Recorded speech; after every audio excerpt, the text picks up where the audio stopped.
You're listening to the Pace Radio Network here at paceradio.net. The views expressed by the individuals during this broadcast are their own opinions, and they may not be the same as those of their group or other organizations they may be involved with. All medical advice during our broadcast is not a medical opinion and should be checked with your medical physician.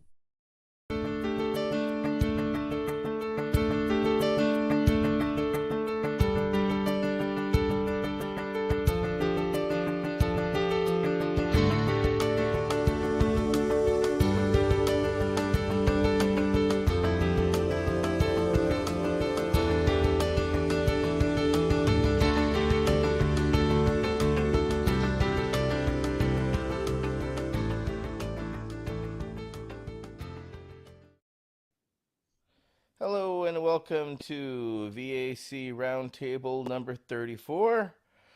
We are very welcome to be joined by our special guest, Chris Coulombe. He is a former officer running for a seat in California. And pardon me while I have a little bit of technical difficulty here. Let's see. We're basically currently our discussion is going to center around just a center of questions around cannabis and industry related as well as patient related. Chris, basically starting off with our first question, of the three cannabis bills currently circulating on the Hill, we wondered which of the three, the MORE Act, Mace's bill, and Schumer's bill, if any of these, do you support and why? Thanks for the opportunity, and glad to be here. I'll dive in on the bills, but really none of these are a total solution at this point, though I believe that they are good starts. Some of them are good starts. Right now, the one that I think is probably most appropriate for a cannabis industry perspective is the MACE bill. That's the one that really, I think, in broad strokes, addresses some of the more important elements of it. Looking into some of the points in Schumer and also from Nadler's bill, there's a lot of things tucked in there down on the bottom, which I think many of the California operators can speak to from firsthand experience. One of them is the IRS having the ability to go in and adjust the tax rate based off of certain parameters, which are not yet disclosed, every 6 months. And we've seen that that problem rear its ugly head in California, where we're watching companies who are building their profit models and their operating models have to completely reconfigure the approach that they're taking to the market once there's a reevaluation of the tax rate. So that's why I would lean towards Mace's the most. There are still some shortcomings that I think need to be brought to a different place, but I think that she's doing the best work to really address the market and a broader approach to banking and to addressing some of the things inside of the veterans world. So that's why I would lean to hers.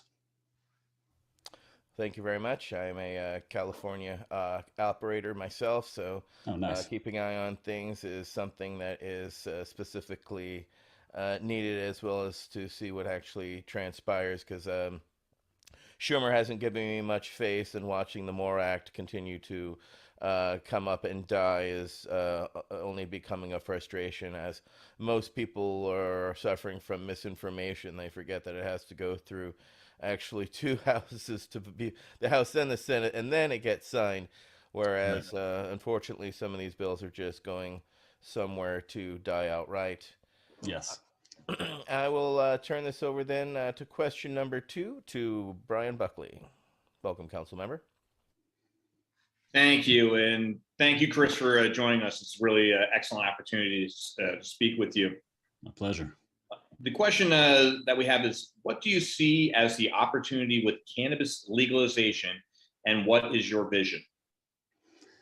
Well, I mean, this is really the heart of the conversation for cannabis operators, both, keeping things in a California-centric perspective but also on a national level. We're looking at major economic headwinds across the board for the United States. I think we're seeing small businesses largely, my kind of center of the universe is California. So we're watching a great deal of headwinds for small businesses, whether they be cannabis or not, because of a lot of the elements of the economy. And that, I think, is causing a major loss in our small business population. And my hope is that we can use a brand new sector like cannabis as one of the major elements to generate new economic activity, to develop advanced jobs, more manufacturing capabilities, use of more lands, and also on the research side. I think that there's a lot of opportunity there. The real vision that I believe, again, kind of speaking from a more California-centric perspective, but nonetheless a United States relevant statement, is that California and the United States can be a net exporter of cannabis. And we know that there is a worldwide demand for it. We know that people are willing to pay and to acknowledge the craft and the value. Again, California being one of those that's in worldwide demand now, despite all of the other issues. But what that demonstrates to me is that this is a product which has demand that can help stimulate, bring our economy to a new place and a new level without a whole lot of investment on the government side. And so the vision would be the same exact thing that we have here where I live in Sonoma County, the wine country. International demand, major draw for commercial activity. And we can see that happen, and we can see that cannabis is cultivated and turned into various products. But we can see economic activity going into Oklahoma or even now Montana. But we can talk about some real economic activity generation that this United States could benefit from. And I hope it could be a first step into what I would consider to be the new economy of the United States. So, in broad strokes, that's the vision that I see. I know that there's going to be continued advancement through maybe the pharmaceutical world, how we're getting into the cannabinoids and how we can identify terpene expression and the elements of those aspects of the plant, and how that can also be used in medical research, addressing many of the ailments or the conditions or other components of life, as we should say. But there are a lot of things that I think we have yet to discover that this plant provides. And this step forward for federal legalization, access to true research, and the kind of commercial exploration of new applications of this plant really, I think, can open up a huge opportunity on an economic front that we are still yet to capitalize on. That's great. And you definitely nailed the benefits. Do you see any dangers or do you have any concerns with the use of the plant itself? Yeah, you see use of the plant, or even with the terms of like the legalization of it, anything that might come to mind? There's a plus and a minus to the lack of research that's been done. There's, to be frank, there's not really been any actual research done by the federal government on the pros and cons. It's kind of been this, I'll say farce of a process. And I think there are some things about this plant that we likely don't know, and we owe it to ourselves to explore that and understand that in a true, objective, and scientific manner. I think that many of us who have experienced the plant and its effects recognize that there are upsides. And I think that with anything, you can experience a form of psychological addiction. There are real elements to that, but I don't have significant concern. But I do think that it's worth exploring the potential for concerns. I appreciate that. I think me as a civilian in the cannabis community, I would say one of my biggest concerns is in terms of the legalization process of the federal government and them overtaxing, where I think the education process might not be there, where you see a MORE Act, they're looking at a 5% tax that will mature into an 8% tax. And then you're looking at the Chuck Schumer bill that he wants to throw a 25% tax. Right. And then it turns into the danger side of, I think people will start going back to the illicit market and have untested cannabis that they're consuming. And, you know, especially with the fentanyl scare and things that are going on, those are some of my biggest concerns, that we might tax this thing out of the market. Yes, and I share that concern wholeheartedly. You start to look at the breakdown in some of these tax structures, and you're looking at somewhere between 65 and 85% tax if you were to go through the Schumer process, and you start to look at how these tax schemes scale and are tiered. My fear, I guess, getting more to the administrative and bureaucratic side of it, is that we see something very similar or a continuation of what we've experienced in California, which it almost seems as though it's a regulatory program designed to remove small business. And this could be a scenario where that process, and arguably Camp 2.0 is continued in a more economic way rather than a law enforcement way. My concern is that we see a scenario where many of the regulations are written in such a way that only major corporations have the ability to meet the economies of scale necessary to identify profits in your operations. Do we have distributors that are large enough to go through the permitting process in multiple states, do multi-state operation, maintain compliance, and what is the tax payments process? Some of the bills address that it needs to be a wire transfer directly to the Federal Reserve. But this, I am afraid, has the potential to create a small business eradication process. So yeah, I'm with you on that. Excellent. Thank you for that. Back to you, Etienne. Chris, I kind of glossed over a question initially, Sure. And I wanted to follow up since you were discussing each of those bills. So what would you do differently from the MORE Act, Mace's Act, Schumer's Act? You just touched on taxation. Yeah. So what would you look at would be since you have been in the industry yourself, what would you see as a reasonable tax? And then of those three existing bills, what would you do differently? Thank you for that one. I think if you look at some of the kind of preamble to several of the bills, the pieces of legislation that we're discussing this evening, they talk about the impact that has taken place inside certain communities inside the United States, and so far as the drug war. And so arguably what we've had is 80 years of government activity directly running counter to what we now have seen through the democratic process demonstrate the will of the people. So we've now seen that 90% of Americans approve of the use of cannabis in some form or another. What these bills also represent is a acknowledgement by the federal government via the current Congress that the United States position on cannabis was wrong. So the US government is the guilty party. The cannabis industry is the prevailing party. I find it odd and a little confusing as to why the prevailing party, the cannabis industry, would be on the hook to pay taxes to conduct a commercial activity in which they have articulated for 80 years is in fact a legitimate and appropriate commercial activity, that we would then be taxed by the federal government to do something that they have spent, according to some of these bills, somewhere to the tune of about $3.8 billion a year over the last 80 years to counter.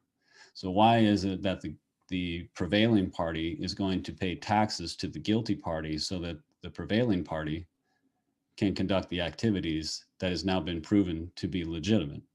So all of that to say, why again are we paying taxes? Why would the cannabis industry pay taxes on the front end before it really even has a chance to get its feet under it? What we have seen demonstrated in California, the fifth largest economy in the world, an economy that doesn't have any shortage of consumers, producers, transporters, et cetera. So it's a full-fledged economy. And that regulatory structure that existed has demonstrated that regulatory structure was written in a way, whether intently or not, that was insufficient to create profit for the operators. And part of the reason for that is because the regulations and the taxation started at 100%, in effect at 100% from the day one. So normally, as you watch the progression of a industry, the industry starts, it gets its legs under it, then the government becomes involved, they start to introduce certain regulations. Regulations kind of grow with the growth of the respective economy or respective sector. And then there's a growth in taxation. California, as an example, did not start with the opportunity for licensed, legitimate cannabis operators to actually conduct themselves in a way where they could be profitable. And if we do the same thing where we start with a full-fledged a full-fledged regulatory environment at the federal level, my fear is that the obstacles and the friction to commerce are going to be so great that the cannabis companies can't overcome that. So why is it, again, that we would have taxes that are then going to be used to pay back the people who were negatively impacted by what has now been deemed to be an illegitimate war on drugs? I don't understand how that makes sense. We, the aggrieved party and now prevailing party, are going to pay a tax, which they are going to then use to pay the other individuals that were also a part of the aggrieved and prevailing party. Why wouldn't it come from somewhere else? This is kind of one of those government magic scenarios where, yeah, we're going to let you do what you've already been doing, and then we're going to use your profits to then pay the people that we disproportionately impacted in a negative way. So all of that again to say, why would we pay taxes on the front end? I think we should start at a 0% tax or a 0.5% tax to make sure that we get off the ground first. And I feel, again, California is the business case to prove the necessity for that. So I hope that answers the question. No, that is very helpful and gives us an idea, I guess, again, as we're looking to where we stand. I would like to introduce Council Member Al Byrne. He has a follow-up question for you. I have a feeling it's about research. Hey, Chris, very interesting conversation. Thank you, Al. I really like your economic theory take. Makes a lot of sense, especially the taxation issue. Yeah, I consider the plant a plant. It grows in the ground. These guys have heard this. They're boring them, but we don't tax the corn that's growing. We don't tax the soybean that's growing. We don't tax any of that stuff. We only tax it at the end of the cycle. And here we've decided that this particular plant, at least in the minds of the politicians, the lawmakers, is that it's not a plant, it's a drug. Right. So there's a conflict there. Now I'm the old guy here that they send up to do all the nasty shit. Okay, they put me up there and they say, Al. So this is not a criticism by any means, but it's sort of look at it as you came here with a bunch of really experts, and we are. And I just want to add something to your conversation about research. You were absolutely correct about your evaluation of U.S. research. However, the term I like is that that's a very ethnocentric evaluation of the research, meaning the research you are referencing is United States research, which is paltry. It's good. There's not enough, et cetera. You are correct. However, what I would like to say to you, and I would wish that you would think about putting this in your verbal repertoire, is that throughout the world, cannabis is in the pharmacopoeia of at least 27 countries, big deal countries, very sophisticated healthcare systems.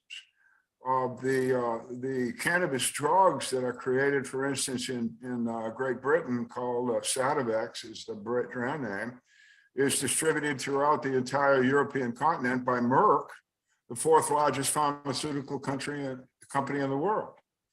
So what I'm saying is, when you get into the research discussion, I would urge you to broaden that discussion as I just have, to counter the rhetoric that is normalized here, that we don't have enough research. We do.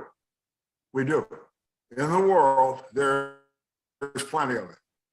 And I will be happy at your convenience to help you identify all this stuff and give you copies of it. Excellent. But that's something I hope you will take from my little interview here with you. Thank you.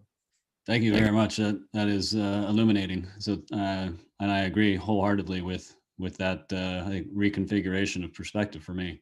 So thank you for that.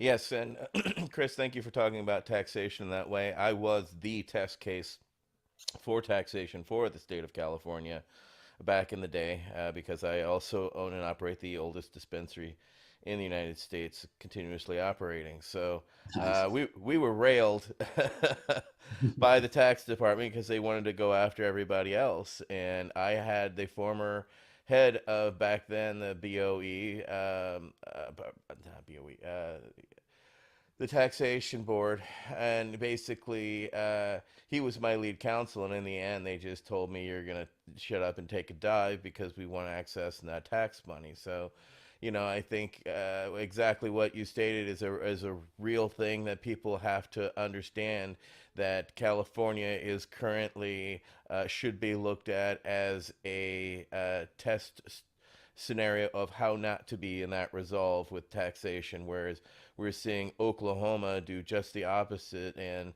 seeing their industry flourish the way that we were anticipating California to be, but that Right. we have yet to realize. So thank you for bringing that up. Next up is Council Member George Armstrong, and he has a question for you, Chris. All right. Hi, Chris. First of all, I want to thank you for being here with the council. I'd like to thank you for your continued service, for choosing to run for Congress. I think that your experience in the enlisted corps and the officers corps, and your experience in international theaters will bring a unique perspective to Congress if you get there. But regardless of whether you do or don't, I'd like to commend you on continuing to serve your community. I think that you would serve us well. And then, so that's the good part. Now I'd like to ask my question. Right now, veterans exist under an unfair VHA policy in VA hospitals that spans across both legal and illegal states on safe access to medical cannabis. And veterans are at the mercy of these state laws. What would you do to rectify the problem of medical treatment by zip code and bring that issue to light in Congress? Thank you. To me, it's kind of hard to see this as on why this is even a problem at this point. We're in 2022. We're already delving into several other, I don't like calling it treatment solutions or treatment regimes, but we're looking at other things such as MDMA and psilocybin, even a few others that I think are showing great promise.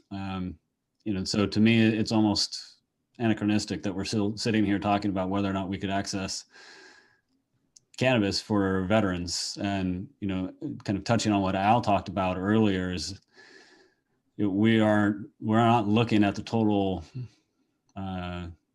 spectrum of solutions. And we're kind of limited in I'm going to steal your word, Al, but ethnocentric frame of mind. in my last few years, I began to recognize the value of some of these other approaches, not only through the different components or compounds, but just a new approach to life as well, that I don't think was really discussed in our military service, and how to kind of in real life hunt the good stuff, as the term goes in the military. But we need to do a complete overhaul, in my eyes, of the VA. There's this very large bureaucracy, which I think is really one of the most dangerous elements for veterans. I know there are a lot of great practitioners and people who do amazing things every day for veterans inside of that organization. But it also strikes me as one of the largest bureaucracies that fail to address many of the real needs of veterans today. I've met with several of my soldiers or Marines that I served with, sailors, and I remember meeting one of them. He was a high-speed, low-drag guy, was with the Ranger Regiment, did a few tours, really did some things. And when I knew him, he was a staff sergeant, hard charger, moving fast, and I loved everything about him. I met him, I think he got out in 14. I ran into him in 17, and he was a shell. He was on more drugs than he knew, coming all out of the VA. And that really was a punch in the gut to see that. And so, I talked to him, I asked him what was going on. I asked what his solutions were, from the doctors, and he was on everything they told him to be on. And, that was I almost call it damaging experience for me, just seeing how bad that can really get for people. And I talked to him about cannabis. I don't have any medical experience, but I talked to him about it, and he called me about a year later, and he was alive again. And, he talked to me about how close he was to doing certain things.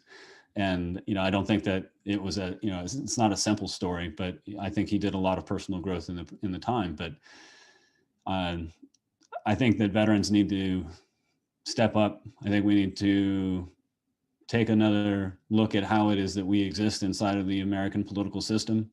I think we need to look at how it is that we present ourselves to Congress. I know there's a lot of great military and veteran organizations that are doing many good things in Congress, but we also, I think, are getting to a place where we're watching too many of us,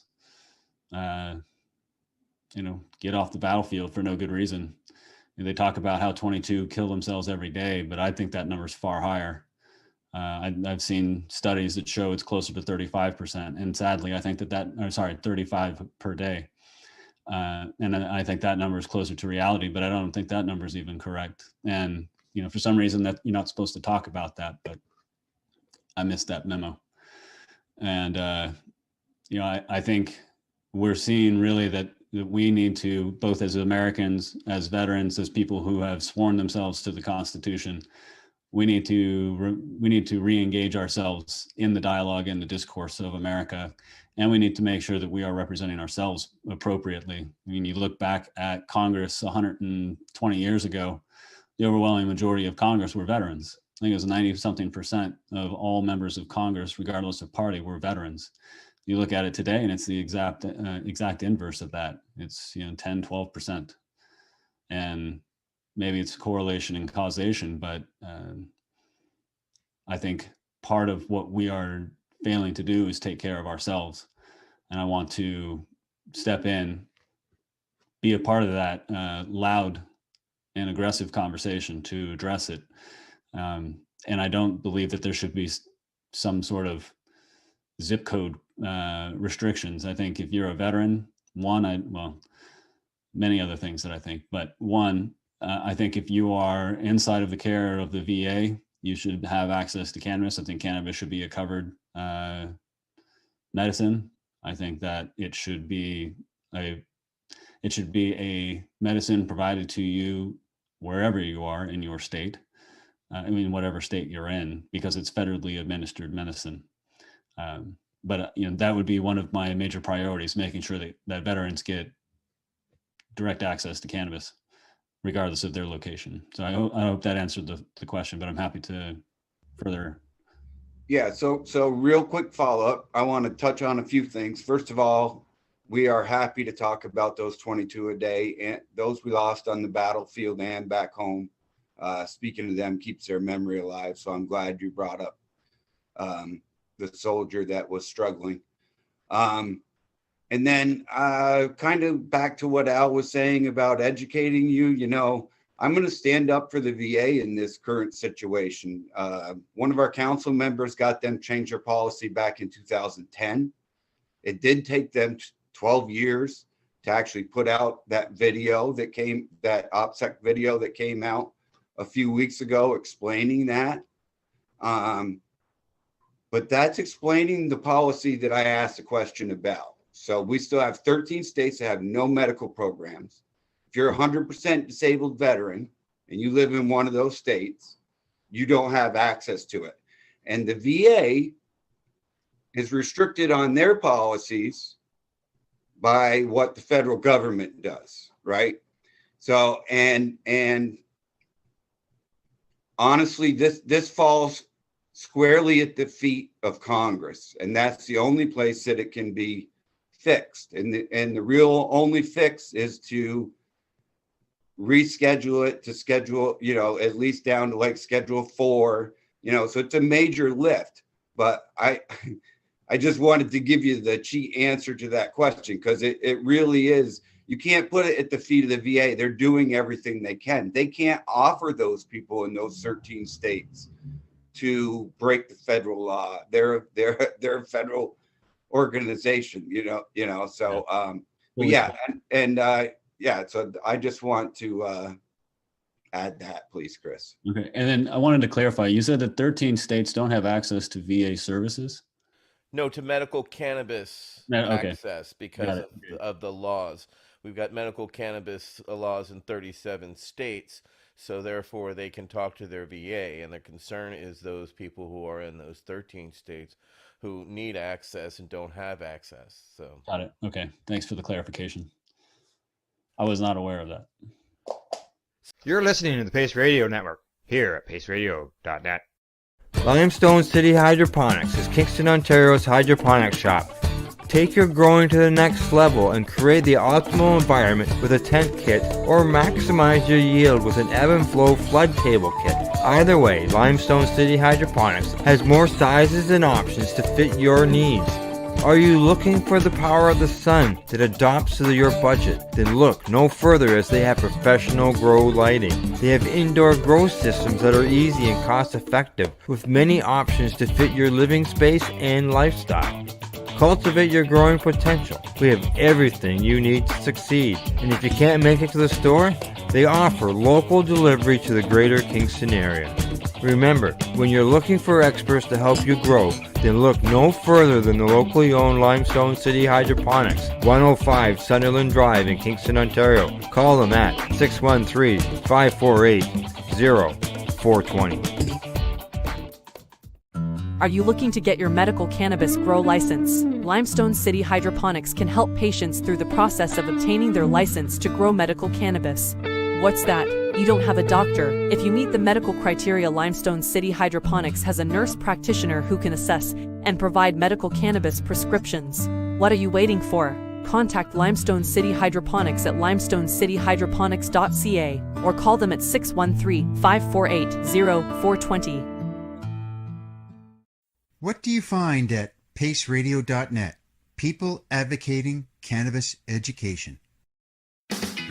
Enjoy the buzz of legalization with Campbellford Lifestyle Shop. From lights to plant nutrients, books, consumption accessories, and more, we've got all your basics to grow or consume cannabis. Visit our info center or take a look at our piercing services and body jewelry, now available in-store through Campbellford Lifestyle Shop, 17 Bridge Street West, Campbellford.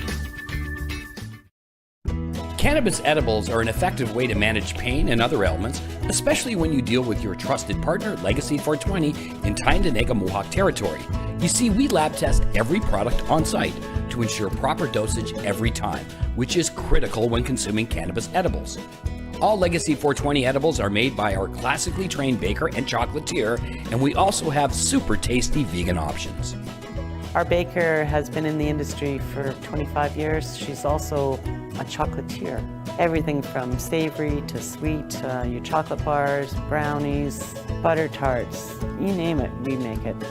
Talk to our knowledgeable Cannatex about our incredible variety available. Give your trusted partners a call. Legacy 420 out on your road.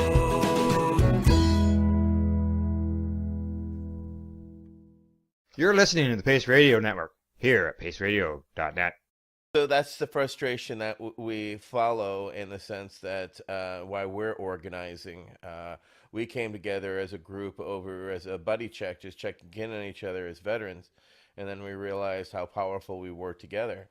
And I do hope that you are successful in your run, because we're hopefully going to have a lobby day next year. We were hoping to have one this year, but it wasn't able to due to COVID. And so in May of next year, NCIA, National Cannabis Industry Association, will have its lobby day, and we'll be down there. And so hopefully you'll be able to come on down and shake our hands and come take some pictures with us in the day. Hope to invite you in. Councilmember Byrne, you've got a follow-up. No problem. Chris, I saw you taking notes. Yes. And there are 37 states that have legal cannabis, and veterans can use medical cannabis in their protocol, and 13 that don't. However, all the territories also agree that they can use medical cannabis. So if we got vets in the Virgin Islands or Guam or something, they are also allowed to use cannabis. It's just, way back places like South Dakota and Kansas, they haven't got the message yet. Got it. Yep, and we need to bring our brothers and sisters into the fold somehow, some way. We have another question. This is going to come from Councilmember Michael Crowitz. Michael Crowitz, you have the floor. Thank you, Dan. So this question, I think, goes to a little bit of hopefully your vision of how you'll work in office, hopefully becoming elected on legislative cannabis information. And I want to kind of rewrite the question a little bit here, but the same essence. But the thing is that we kind of have a pretty good understanding of how a couple of things work. Like, we work a lot of times with vets that are working with constituent services. That's very straightforward. Communications, between the Congressional Research Services and all that are very straightforward. But there's a little bit of a mystery to us. I think just certain things fall through the cracks. And we've been working as a Veterans Action Council on an international level, and international cannabis, it definitely intersects our national law, our Controlled Substances Act, but it does it in somewhat of an abstract way, meaning that it doesn't come up in your average conversations about federal legislation. And when we go to a legislative office and we work with the staff and we talk to the various staff members, we found ourselves sort of dead ending a lot. And just wondering, like, how you see yourself coordinating with stakeholders. How do you see yourself making sure that you interact with those who are the experts in these fields? I guess the bottom line for us is there's a lot of echo chamber stuff going on at the federal level in Congress. And how do you see yourself, let's say you're working on a congressional hearing, how would you make sure you have the right people in the seats that actually represent the people in the field, not those that are just the biggest voice or the one that promotes themselves the loudest? Yeah. One of the, I guess, most important elements to doing that true conversation is that I've been able to run a cannabis company. I've been in the cannabis industry. So I've seen it firsthand. I've experienced the law, the legislation at the state levels, at the city levels, at the county levels. So I have the firsthand knowledge when it comes to how does this policy manifest itself into operations? How does this policy really end up playing out either for the benefit or the detriment of licensed cannabis operators. And so there's a little bit of experience that I have that most congressional members don't. Is that firsthand, small business owner, cannabis business owner, et cetera. And so I've been there. I've stood in the Capitol, state of California Capitol, with the people who are really pushing the needle.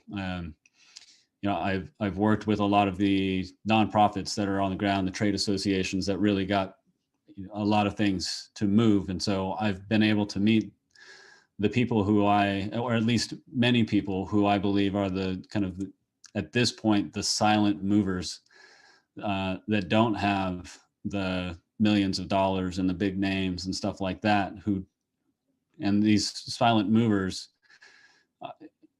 you're not going to know them if you're just random congressperson who is waiting for an expert to be put in front of you.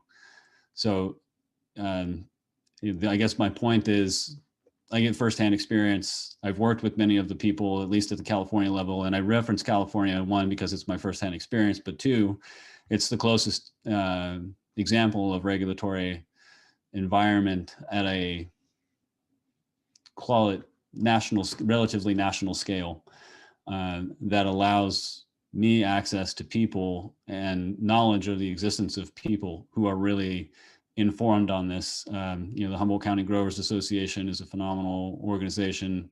They've had some great leadership. I sat with the California Growers Association back in 16, 17, when they were doing some great things, co-founded the Cannabis Distribution Association, which has worked on a lot of the both California distribution related policies, and also helped address several pieces of legislation in other states. One of the things that the Cannabis Distribution Association was able to facilitate in the very front end of California's legislation is when 64 went into effect, distributors were not allowed to transfer to other distributors. So you had to, as a distributor, pick up your goods from the producer, and only that one distribution warehouse could move it to its final destination. Because if you look at the way the law is written, when you have a distribution center in another location, it's actually a different license. So the technical interpretation of California law would say that you were not allowed to move as a distributor that owned two warehouses. You couldn't move from warehouse A to warehouse B because this was a different distribution license. And so we were able to solve that problem pretty quickly. And those are the things that I was able to watch and see play out on the front end. So kind of a long way to answer your question. I have a lot of firsthand knowledge. And I think within that network, those people will know the real answers, because many of the lobbyists on Capitol Hill are just doing a great job getting paid. I'll leave it at that. I just had a quick follow-up, if you don't mind. And I appreciate that answer. It's hopeful that you'd be able to take that role of someone in Congress who has some actual on the ground experience to bring to the process. I think that will be very helpful. But this is actually completely just out of my curiosity, but how would you see yourself? I mean, first of all, I guess, do you see yourself championing and working on things that are outside of your expertise, outside of your general comfort zone, as you come across them because constituents bring them to you, or other members of Congress bring them to you, or in the course of regular activities, do you see yourself putting forward things that again would be outside of your general immediate expertise, and how would you handle that? I mean, how it just it strikes me there's sort of that little bit of area I just can't quite get my brain around how those things would formulate in Congress. I guess what we wind up doing a lot of times is wind up having multiple conversations. So we'll wind up talking with the chief of staff, we'll wind up talking with the member themselves, and all these conversations have to be aggregated within our own team, our group, to try to figure out the overall conversation. So that's our side. so to speak, from piecing it together from the advocate side. Yeah. Yeah. And I've done, I've done that advocacy side. I was one of the first people inside of the license space to be pushing members of the state legislature in California to have conversations with us, and knocking on their doors and having them tell us no, and just walking the halls trying to get them to talk to us. And then eventually within the next 18 months, they were begging us to talk to them. I literally had legislators walk up to me and say, what bill can I write for cannabis? We were at a after party and they were like, Chris, you know what's going on here. Help me write a bill. And, I was like, 18 months ago, you wouldn't even let me in your office. And, so I've felt that pain. I've gone through that process. I've seen it, and I've seen it manifest or, pivot quickly. But to answer the bigger question that you had, I talk about cannabis because I have firsthand experience in it, but really what I'm focusing on and what I intend to focus on in Congress is small business. And I see cannabis inside of that. We need to have representation. At this moment, there's not anybody in Congress that has actual experience in the cannabis industry. There's nobody representing the cannabis industry. There are people writing bills, but there aren't people actually representing cannabis. And I'm running for the district that has the Emerald Triangle within it. I'm running in the district that has the oldest and longest producing cannabis region in America. Why is the person that represents the Emerald Triangle not the one writing and championing cannabis legislation? So I feel that should be a very natural nexus between the legislative effort and this district specifically. Separately, my other background, I did 16 years in the military. Part of that was enlisted. And then I went in as an officer and served as a infantry officer. One of the last assignments that I had, I was assigned to a Department of Defense think tank called the Senator Daniel K. Inouye Asia Pacific Center for Security Studies. And one of the things that I studied there was transnational issues and worked on global challenges, global economics, understanding environmental, military, geopolitical activities and how they interface across countries. And so given the situation that we have here in the world, not only with Ukraine and Russia, but also many of the issues and challenges that are headed our way with China that we're seemingly distracted from, those are also things that fit well within my level of expertise. So there's really two things and arguably three things that I'll focus on heavily. That is ensuring that the cannabis industry, that small business will have representation in Congress, that we can address the challenges inside of our economy and help grow the American economy back to what it should be. Separately, we also need somebody who can address the geopolitical issues, that understands what's happening on a geopolitical front, that understands what's happening with our monetary policy. Why are we experiencing significant inflation? Why are we experiencing substantial supply chain issues? I've worked in supply chain. I understand that. I understand many of the challenges to a degree greater than many of those in Congress. And then we need to make sure that we are taking full measure of our national defense. Those are some real issues that need to be addressed. And then lastly, we need to make sure that we're focusing on the future. And that means tying in education and making sure that we are preparing our economy for the 22nd century. And to that end, I would like to focus on developing a space economy. So there's many things that I feel fit within my expertise, and cannabis is included in that. To kind of segue into the secondary part of your question is, what will I do with many of those challenges, which are the responsibilities of Congress that don't fit within my expertise.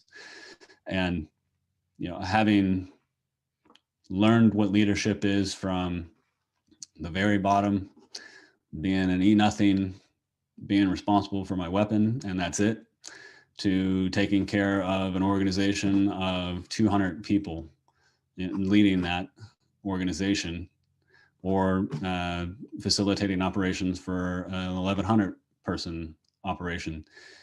nobody has all of the answers. Anybody that says they have all the answers is the last person you want to talk to. And part of what we learn in the military is how to crowdsource expertise.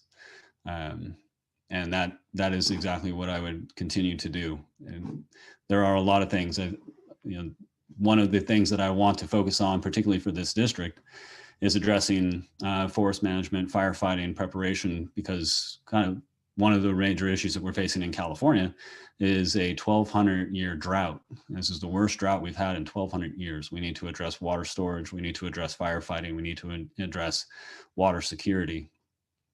I understand those things at a high level for, national security, strategic security considerations, but I don't have any expertise on forest management.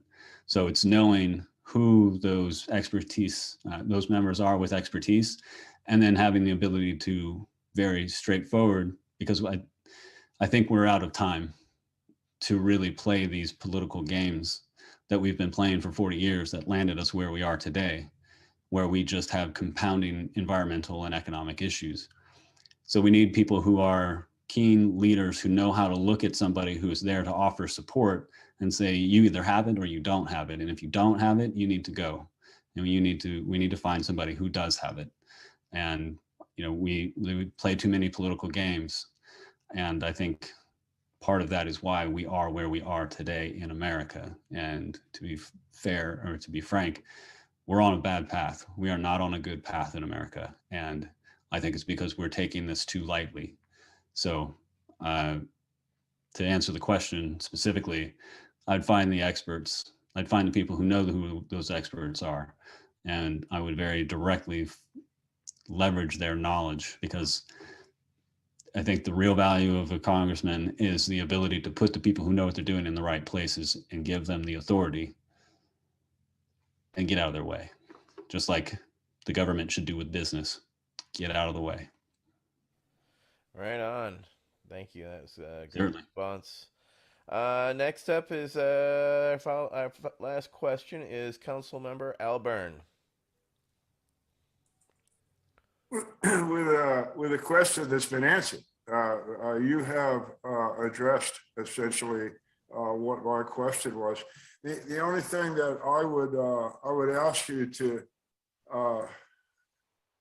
in the world we have now, there seems to be a confusion between real medicine and one compound, say CBD.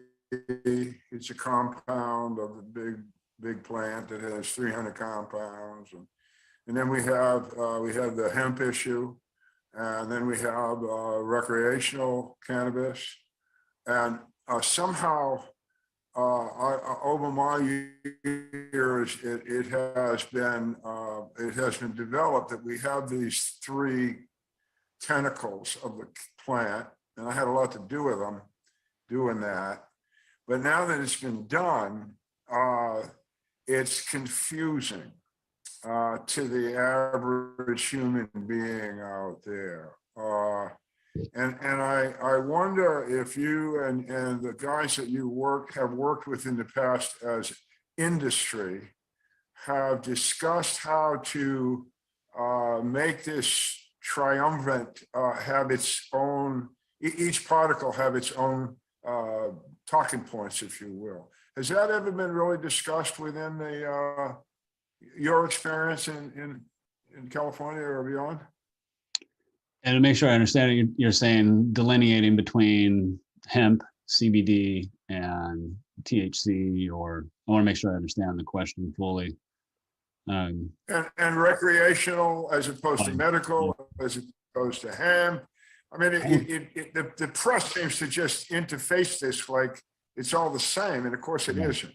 Right. And I was just wondering if the business community is even thinking about addressing this sort of dysfunction of conversation. It's been my experience, and I'd be curious to get Brian's thoughts as well. But it's been my experience that no, there's not much. I mean, you have the people who understand the medical component of it, and they are well informed. But I think in the broader sense of those that are consumers of cannabis for whatever purpose, No, I don't think that there's really much of a delineation, at least here in California. I don't think that there's really an identification. I think Brian's company is doing a great job trying to articulate the existence and the value of the medical side of things. But by and large, the commercial market is largely focused on recreational consumption. Part of it is, I believe, largely because of the existential threat that exists for cannabis companies, period. And that is, I got to figure out how to survive. I have to figure out how to counter the unlicensed market who is eating my lunch and my dinner. And I remember my former company, this is 2018, and we were trying to start the conversation about terpenes vice potency. And that was a fool's errand. That was, I'm only now beginning to see, call it April of 2022. So 4 years later, I'm only now beginning to see conversations about terpene profiles. So my concern is that we are going to experience something like that when it comes to CBD, hemp-derived CBD, cannabis-derived CBD, medical versus recreational, with, I think, probably one exception, and that is inside of those communities that are more attuned to the value, the medicinal value of cannabis. And so I think what we'll possibly see is these kind of centers, these community centers that understand the value, the medicinal value, start to propagate that message outward. So I think the veteran community will be one of those centers. Maybe some of the other cultures that have a longer standing relationship with cannabis will also help propagate that information. But when it comes to the commercial market, unfortunately, I don't think, and I'm not going to argue that that's an empirical statement, but I don't think that there's much of a conversation at that level. I guess another caveat I would put to that answer, though, is the exploration that's being done with the compound level and how to address certain ailments. And, we're seeing a lot of really interesting work coming out of Canada right now in the psilocybin space. I think Bruce Lenton has done some great things to make sure that that exploration continues. So I'm hoping that there's a level of collaboration, or at least mutual benefit, that happens in those, I guess, at this point, more advanced discussions. But yeah, sadly, I think for the consumer mindset, we're going to see commercial, recreational cannabis kind of lead that conversation in a general sense. But where I think we'll see the real meat of the conversation between government and certain communities will be the medical front. Thank you for that. Thank you. Certainly. So I'd like to remind everybody that Chris Coulombe is running for the California 2nd Congressional District. It encompasses the northern coast of the state. Basically, it goes from the Golden Gate Bridge all the way up to the Oregon border. It includes Highway 101 north of San Francisco, except for a stretch in Sonoma County.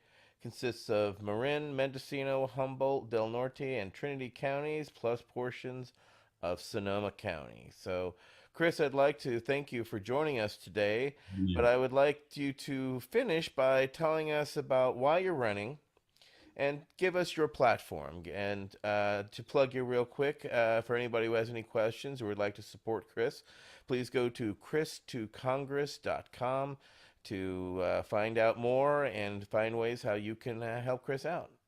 Go ahead, Chris. Thank you. Thank you very much.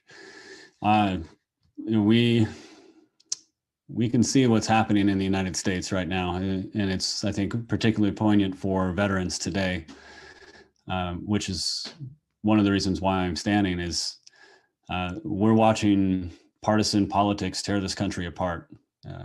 We are steadily marching into what appears to be, according to all of the experts, pending environmental collapse, or at least substantial environmental degradation to a degree that apparently is irrecoverable. And their claim is that that's going to happen in the next 8 years or less. I think as we continue to watch what's happening on the international level and national level, we're watching a precipitous decline of the economic power of the United States. We're watching China rise exponentially. There's a PricewaterhouseCoopers study that predicts that in 2028, China will be the largest economy in the world. And that means that the United States will be number 2. And in principle, I don't have any issue with that, but I recognize the reality of having a new economic superpower controlling the world. And I don't know that I don't know that we're ready for that. I don't know that the world is ready for that reality. And I think that we need people in Congress who are well attuned to the international environment, to international organizations and and institutions and how they are supposed to prepare themselves or prevent certain actions in the world. As I look at what we're doing here nationally, it's apparent that we don't have vision in this country anymore at the national level. We used to have it. We used to be happy and motivated to work for the greater good so that we could accomplish amazing things on behalf of humanity. And we're not doing that now. Now it seems we're stuck in a quarterly cycle where we're just pushing to make sure that we meet profit expectations. And we do that on a continual hamster wheel. And that's not what we're here to do. That's not what humans are here to do. It's not what Americans are here for. We're here to press the opportunities of humanity beyond what we think is possible. I think one of the last times that the United States had vision was with JFK when he wanted to send us to the moon. And I think that we lost that along the way. I think, I'm glad that we have someone like Elon Musk that is taking up the mantle, rightly or wrongly. It doesn't matter. We're advancing humanity. And I think that we need more people that are ready to show vision, that are ready to identify what the vision is and to take this country to the next frontier. And we're not even talking about the 22nd century. We're talking about hoping to make it through the end of this year. And we're having real conversations about nuclear war. We're talking about famine now. Our president is talking about how we need to be ready to experience famine and food shortages. That's not America. America is the one that's solving those problems. America is the one that's figuring out how we make sure that countries have the food that they need to have to survive. And so I don't see that leadership happening. And so I think as someone who swore an oath to the Constitution, I took that oath to heart. I made that oath 3 times, twice in a time of war. And I've never felt like I removed myself from the obligations of that oath. And so for me, it's a duty and an obligation to stand up when you see that your country is not headed in the right path and do something to make that path the right path. And so that's why I'm standing. And I believe that there is a large portion of this population. I would argue it's probably upwards of 80% of the population that agrees with me, that is of the same opinion and does not agree with the path that we are on, whether they're a Democrat or a Republican. We can see that these politicians, these career politicians, do not have our best interests in heart. And we need to, as the people, stand up, and we need to make sure that our interests are represented. And that's our responsibility as citizens of a republic, because we're not a democracy, we are a republic. And our obligation is to the republic. And so if we do not protect that, if we do not make sure that our children understand the definition of liberty, then we are failing, because if you don't know how to define something, then you will never know you lost it. And that is not a future in which I can accept. So I am standing, and I'm hoping that I will have others that will stand with me. And I understand it's an uphill battle, but thankfully I've been in a fight before, and I've got some training from the Marine Corps, from the Army. You know, no hill for a climber, as they say. Well, thank you very much, Chris. As we always say, eternal vigilance is the price of liberty, and thank you for doing your part and being vigilant and speaking up for the American people, and we wish you luck and success, and we look forward to following your journey. So come back and let us know how things are going.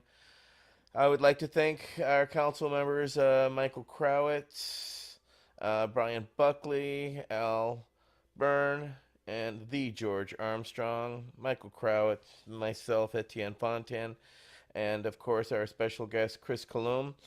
This has been the V.A.C. Roundtable number 34, from cannabis to Congress. So it's good to see one of our own out there giving a shot at it, and hopefully it inspires some more of you to run in your neck of the woods to make our Congress a better and brighter place. And thank you, Chris, for taking the time to share your thoughts and ideas. You seem like a man for the job, and we wish you success on your journey. Thank you very much. Thank you all for your time this evening and your insightful questions. All righty. Y'all have a great night. We'll be back in 2 weeks. Y'all have a great night.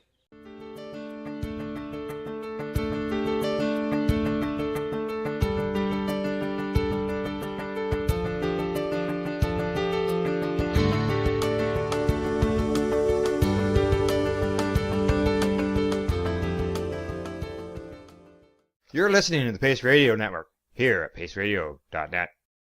The opinions of the individuals during this broadcast are their own, and may not be the opinions of their group or other organizations they may be involved with.